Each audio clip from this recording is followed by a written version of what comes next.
1 বিঘা ভুঁইতে আপনার 1500, 1600 এবং কি 1400 পাট হয়, বুঝছেন।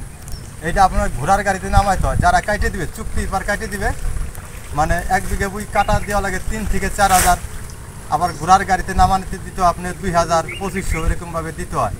আর আমরা পানির বিটে পাটটা নইতেছি, এটা আমরা মনে করেন 200 করে পাট কেলাবো, কেউ 200-র উপরে নেবে, 20-80 নেবে, কিংবা 200 নেবে, মানে 200-র বিটে সেম থাকবে, ঠিক আছে। আমাদের বেতন দিতে হইতেছে 1000, এখন 1000। কিছুদিন আগে আমরা 800 নিছি, এখন চাহিদা বাইরে গেছে, এখন আমরা 1000 করে নিতেছি। এই ক্ষেত্রে মনে করেন পাটের ফলন আসবে হলো আপনার 8 মন, 7 মন, ভালোটা 9 মন, 10 মন আসবে, বুঝছেন। এরকম কয়েকটা শ্রেণী হয়। এর ভিতরে যদি আমরা এই জিনিসটা বাজার ভালো পাই, যদি আমরা বেচে যদি টাকাটা একটু বেশি পাই, বাজারটা ভালো থাকে, তাহলে হয়তো কিছু লাভবান হইতে পারে। আর যদি মনে করেন বাজার নর্মাল হয়ে যায়, তাহলে কৃষকের কিছু থাকবে না, যে গৃহস্থ তার কিছু থাকবে না। 400 বেচা কিনে হয়েছে, বুঝছেন। এখন বাজারে এসে গেছে, আপনার নর্মালে এসে গেছে। আমাদের মনে করেন এখন নর্মালে পাটটা 4000-4200 থাকলে বাস, মানে কিছুটা বেঁচে থাকতে পারে।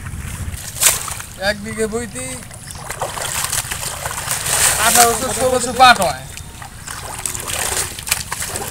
তারপরে এটা পরেতের দাম 1000, একদিনে 200-250, আবার কেউ 10টি কম হয়। কত দিনের বিঘায় 8 মন হয়, আবার কত 10 মন হয়। এই ফলন বুঝে হয়, যদি ফলন ভালো হয় তাইলে হয়তো কিছুটা থাকবে, আর যদি ফলন ভালো না হয় তাইলে দেখা গেছে গায়ে শোধ করে দিয়ে